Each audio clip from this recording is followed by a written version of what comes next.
जय हिंद मित्रांनो, मी डॉक्टर अविनाश शिंदे आणि तुम्ही बघत आहात माझं चॅनल स्ट्रेट ड्राईव्हच्या या सगळ्या परिवारामध्ये आपलं परत एकदा स्वागत.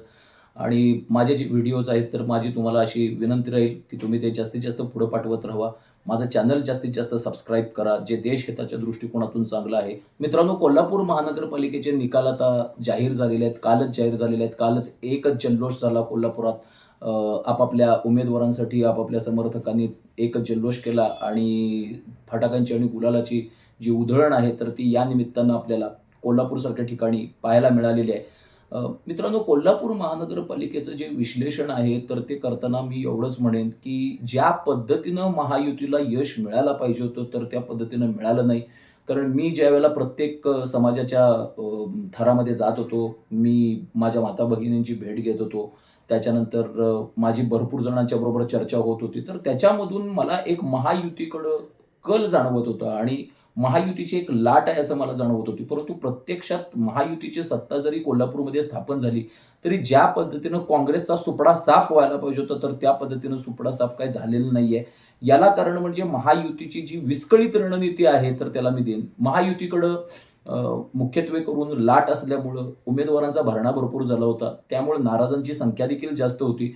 महायुतीमध्ये नाराजांची संख्या जास्त झाल्यामुळं महायुतीनं एक वेगळी शाळा या ठिकाणी केली. ते म्हणजे जनसुराज्य नावाची एक बी टीम आपली उभारण्याचा प्रयत्न केला.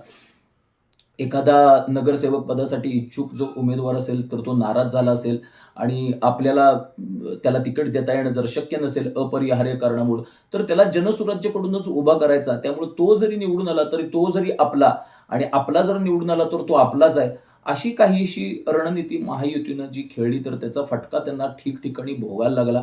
प्रभाग क्रमांक 8 मध्ये जर आपण बघितलं एक उदाहरणादाखल, तर तिथं हेमंत कांदेकर हे भाजपचे उमेदवार उभे होते आणि त्यांच्या विरोधात रमेश खाडे हे जनसुराज्याचे उमेदवार उभे होते आणि जनसुराज्याच्या उमेदवाराला पडलेली जी मतं आहेत, हेमंत कांदेकर यांचा फक्त 350-400 मतांनी मला वाटते पराभव झाला. तर ती हेमंत कांदेकरांच्या एवढीच त्यांनी जवळपास मतदान घेतलेलं आहे आणि त्याचा अप्रत्यक्षरित्या जो फायदा आहे तर तो काँग्रेसच्या उमेदवाराला झालेला आहे. असं ठिकठिकाणी मला जनसुराज्याच्या बाबतीत म्हणता येईल. अक्षय जरग ही एकमेव जी सीट होती तर ती काँग्रेसची सीट होती आणि काँग्रेसच्या तिकीट त्यांना न मिळाल्यामुळे त्यांनी जनसुराज्याकडून या निवडणुकीमध्ये उडी घेतली होती. आणि ते जर उदाहरण जर सोडलं तर बाकीच्या ठिकाणी जनसुराज्य या बी टीमचा भाजपला फार मोठ्या प्रमाणात फटका बसलेला आहे आणि त्यामुळे भाजपला केवळ म्हणजे महायुतीला केवळ 46 जागांवरती 45-46 जागांवरती समाधान मानायला लागलेलं आहे. परंतु काय का असं ना, क्रिकेटमध्ये एक म्हण आहे की तुम्ही 1 रननं मॅच जिंका किंवा 500 रनांनी मॅच जिंका. ही मॅच जिंकलेली जी असते तर ती जिंकलेली असते. कारण या वेळ पुरती तरी तुमची ती वेळ निघालेली असते. त्यामुळे युतीचा जो महापौर आहे तर तो या निमित्तानं सत्तेवरती बसणार हे अधोरेखित झालेलं आहे.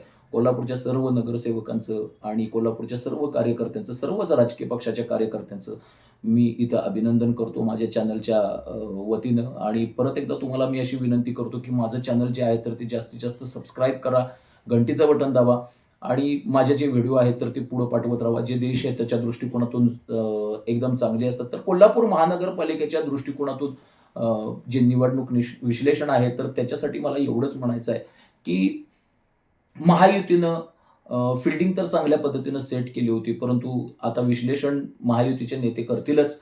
प्रभाग क्रमांक 7 मध्ये राजे क्षीरसागर यांचे जे चिरंजीव होते ऋतुराज क्षीरसागर, तर यांच्या विरोधात देखील विजय सरदार यांनी जी फाईट दिली तर ती निश्चितच कौतुकास्पद आहे. आणि जे 2500चं जे मताधिक्य ऋतुराजजी यांना मिळालं, तर त्याच्यापेक्षा जास्त मताधिक्य त्यांना त्यांचा जो भागात जो जनसंपर्क आहे, जनसंपर्क त्यांचा खूप मोठ्या प्रमाणात आहे. तर त्याच्या दृष्टिकोनातून त्यांना ज्या पद्धतीनं मताधिक्य मिळायला पाहिजे होतं, त्या पद्धतीनं मताधिक्य त्यांना मिळालेलं नाही. ही रुखरुख राजेशजी यांच्या मनामध्ये लागलेली असेलच आणि त्या पद्धतीनं ते आपल्या भागामध्ये परफेक्ट नियोजन करतील अशी माझी आशा आहे. कोल्हापूर महानगरपालिकेच्या ज्या निवडणुका आहेत, तर त्या पक्षीय पातळीवरती निवडणुका लढवल्या गेल्या की वैयक्तिक पातळीवरती निवडणूक लढवल्या गेल्या. तर माझं असं मत आहे की भरपूर जणांनी पक्षीय पातळीपेक्षा वैयक्तिक पातळीवरती माझ्या भागातला हा नेता आहे ना, तर त्याला मी पाठिंबा देतो. तो कुठल्याही पक्षाचा असू दे. तर अशी भूमिका बऱ्याच ठिकाणी घेतलेली आढळली. तर त्याच्यामुळं देखील महायुतीला फार मोठ्या प्रमाणामध्ये सेटबॅक बसलेला आहे. कारण लाडक्या बहिणींनी ज्या पद्धतीनं विधानसभेला मतदान केलं, तर तसं महायुतीच्या बाजूनं लाडक्या बहिणींचं मतदान कोल्हापूर महानगरपालिकेच्या निवडणुकीसाठी झालं नाही. हे देखील तितकंच सत्य आहे. परंतु या निमित्तानं एक काँग्रेसची सत्ता इतकी वर्ष होती, मला वाटतंय 25 वर्ष या कोल्हापूर महानगरपालिकेवरती काँग्रेसची सत्ता होती. एकनाथ शिंदेजींना जे यश मिळालेलं आहे, तर त्याचं फार मोठं कौतुक आहे. मला इथं नमूद करावंसं वाटतंय. कारण ज्यावेळेला उद्धवजी आणि एकनाथजी एक संध होते, एक संध शिवसेना होते, त्यावेळेला शिवसेनेचे नगरसेवक कधी 3 आणि 4च्या वरती कधी गेले नाहीत. एकमेव संजय पवार नगरसेवक आपल्याला निवडून यायचे, तर शिवसैनिकांना फार मोठा आनंद व्हायचा आणि कोल्हापूर महानगरपालिकेवरती भगवा फडकल्यासारखं त्यांना वाटायचं. आज शिवसेनेचे जवळ-जवळ 15 नगरसेवक निवडून आलेले आहेत. ही उद्धव ठाकरे यांच्या राजकारणाला दिलेली एकनाथजींनी फार मोठी चपराक आहे, असं मी म्हणेन. उद्धवजींच्या पक्षाची अवस्था ही महानगरपालिकेच्या निमित्तानं हा एक विनोदाचा विषय झाला. उद्धवजी यांच्या पक्षाला फक्त एक 7 जागा दिल्या काँग्रेसच्या नेत्यांनी, तर तिथंच उद्धवजींच्या पक्षाची जी पातळी होती ती त्यांनी अधोरेखित केली. 6-7 जागा दिल्या आणि त्याच्यामध्ये फक्त 1 जागा निवडून आली. ही उद्धवजींच्या पक्षाच्या दृष्टिकोनातून बाब काही फार भूषणावं म्हणता येणार नाही.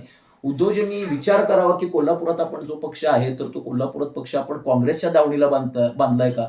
आणि कोल्हापुरातले जे काही उद्धवजींचे समर्थक नेते असतील, तर त्यांनी देखील हा प्रश्न स्वतःच्या मनाला विचारावा, की आपला पक्ष नेमकं चालवतोय कोण? म्हणजे आपण स्वतः चालवतोय, शिवसैनिक चालवतायत उद्धवजींचे, की कोल्हापुरातले राजकीय नेते काँग्रेसचे जे आहेत, महानेते समजले जातात, जिल्ह्याचे नेते जे समजले जातात, तर त्यांच्या दावणीला आपण हा पक्ष बांधून उभा केलाय का? तर या निमित्तानं उद्धवजींनी हा प्रश्न स्वतःच्या मनाला विचारावा. या कोल्हापूर जिल्ह्यामध्ये एकेकाळी उद्धवजींचे 6-7 आमदार होते. तरी पण उद्धवजींनी या कोल्हापूर जिल्ह्यासाठी काहीच केलं नाही. त्यांना एक मंत्रिपद देखील दिलं नाही. आणि याउलट एकनाथजी शिंदे यांनी लगेच राज्य नियोजन महामंडळाचं अध्यक्षपद राजे क्षीरसागर यांना घेऊन आपला सत्तेचा जो खुंटा आहे, तर तो हलवून बळकट करून टाकला आणि ज्या पद्धतीनं शिवसैनिकांचं जे जाळं निर्माण केलं, तर त्याला खचितच तोड नाहीये मित्रांनो. आणि त्यामुळे शिवसेनेच्या 15 सीट्स दिसतायत आपल्याला एका ठिकाणी आणि एका ठिकाणी उद्धवजींच्या पक्षाचं मात्र मला केविलवाणी अवस्था निर्माण झालेली बघता येईल. कारण त्यांना फक्त प्रतिज्ञा उत्तुरेंच्या निमित्तानं एकच सीट मिळालेली आहे. त्यामुळे उद्धवजींच्या पक्षाची अवस्था ही भविष्यामध्ये काय असेल, तर हे मी आता कमेंट सेक्शनमध्ये तुमच्यावरती सोपवतो. तुम्ही त्याच्यावरती व्यक्त व्हा, की रविकिरण इंगवलेसारख्या नेत्यांनी काँग्रेसच्या नादाला लागणं कितपत सत्य आहे. आणि मुळात उद्धवजींच्या पक्षाची विचारधारणा जी आहे आणि काँग्रेसच्या पक्षाची विचारधारणा जी आहे, तर ती वेगळी आहे. त्यामुळे उद्धवजींच्या पक्षानं जर काँग्रेसमध्ये जर विलीनच व्हायचं ठरवलं असेल, तर त्याला कोल्हापूरच्या जनतेचा पण नाईलाज आहे. त्यामुळे कोल्हापूरची जनता मतपेटीतून अशा पद्धतीनं उद्धवजींच्या शिवसेनेला उत्तर देत राहील, असं माझं वैयक्तिक मत आहे. त्याचा जो विचार आहे, तर तो उद्धवजींच्या नेत्यांनी पण करावा आणि कोल्हापुरातले जे शिवसेनेचे दिग्गज नेते समजले जातात, रविकिरण इंगवले साहेब, तर त्यांनी पण केला पाहिजे. काँग्रेसची अवस्था आज अशी झालेली आहे, की काँग्रेसचे जे समर्थक आहेत, तर ते हार मान्य करायला काही तयार नाही आहे. हार ही हार असते. तुम्ही 1 रननं मॅच हरा किंवा तुम्ही 120 रन्सनं हरा किंवा तुम्ही 60 रन्सनं मॅच हरा. तुमच्या नशिबात हार ही लिहिलेली असते. तर ती तुम्ही मान्य केली पाहिजे. आज आम्ही एकटा लढलो आणि आमच्या विरोधात आमच्या एकट्या नेत्याच्या विरोधात एवढे सगळे नेते पडले, याला काहीच अर्थ नसतो. एकेकाळी महादेवराव महाडिक यांच्या विरोधात देखील जिल्ह्यातले कितीतरी नेते, हसन मुश्रीफ सारखे असतील किंवा विनय कोरेज यांच्यासारखे नेते असतील, तर ते आप्पांच्या विरोधात एकत्र झाले होते. त्यावेळेला आप्पांनी कधी असं अवाक्षर देखील काढलं नाही, की माझ्या विरोधात एवढे नेते एकत्र आलेले आहेत. आज अटल बिहारी वाजपेयींच्या विरोधात कितीतरी नेते एकत्र झाले आणि अटल बिहारींच्या सत्तेपासून त्यांनी अटल बिहारींना वंचित ठेवलं. हा देखील इतिहास काही जुना नाहीये. तर त्यामुळं असा गळा कुणी काढू नये, की आमचा एकटाच नेता होता आणि त्याच्या विरोधात इतके नेते उभे टाकले. तुम्ही शेवटी राजकारण करताय, ते पण राजकारण करायला बसलेले आहेत. मुळात तुम्ही एकटे का पडला, त्याची देखील अवस्था तुम्ही म्हणजे त्याचं देखील तुम्ही एक प्रश्नाचं उत्तर स्वतःच्या मनाला विचारा ना.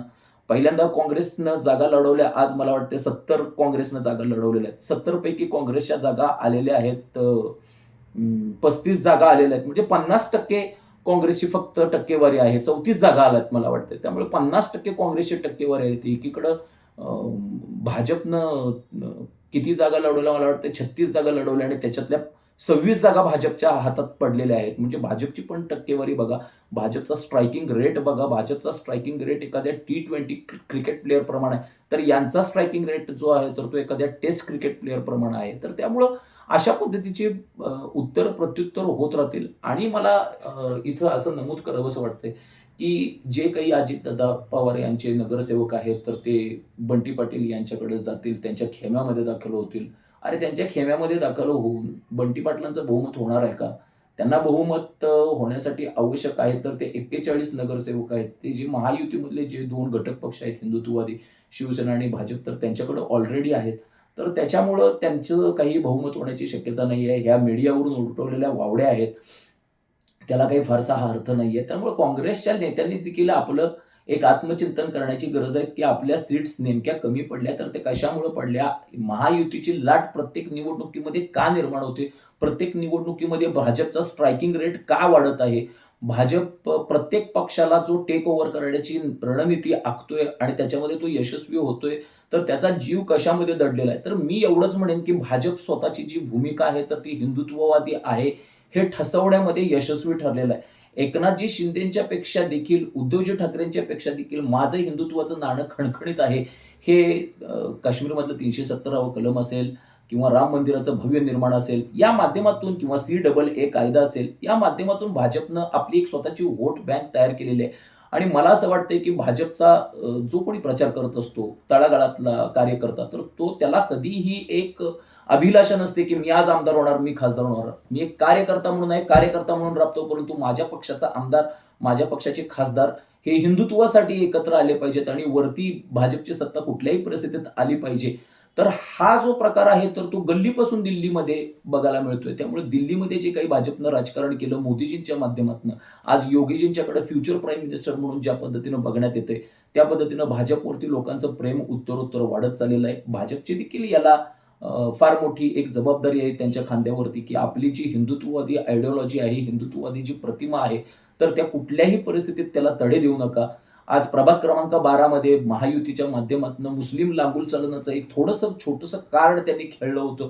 तर ते भविष्यामध्ये खेळलं जाऊ नये आणि हिंदुत्ववादी कार्यकर्त्यांना भाजपनं बळ द्यावं. तमाम कोल्हापूरच्या जिल्ह्यातल्या जनतेची अशी इच्छा आहे आणि हिंदुत्ववादी कार्यकर्त्यांची, की ज्या पद्धतीनं आम्ही भाजपसाठी राबतोय, ज्या पद्धतीने हिंदुत्ववादी कार्यकर्ते भाजपसाठी महानगरपालिकेच्या इलेक्शन्स असू दे, ग्रामपंचायतीच्या इलेक्शन्स असू दे, आमदारकीचे असू देत किंवा खासदारकीचे असू देत, तर त्या माध्यमातून ते काम करतात. भाजपसाठी रानोमाळ एकच करतात. त्यांची अपेक्षा कुठलीही पदाची नसते. फक्त ज्या काही हिंदुत्ववादी कार्यकर्त्यांवरती संकट येतं, गडांतर येतं, अशा पद्धतीनं भाजपच्या शीर्ष नेतृत्वानं त्यांच्या पाठीमागं उभं राहावं आणि त्यांना वाऱ्यावरती सोडू नये. तर भाजपचा जो भगवा झेंडा आहे, तर तो आणि शिंदे सेनेचा भगवा झेंडा जो आहे, तर तो आसमंतात फडकत राहील, जर त्यांनी हिंदुत्वाला बळ दिलं तर. अन्यथा त्यांची पण काँग्रेस व्हायला वेळ लागणार नाही. जय हिंद, जय महाराष्ट्र, वंदे मातरम.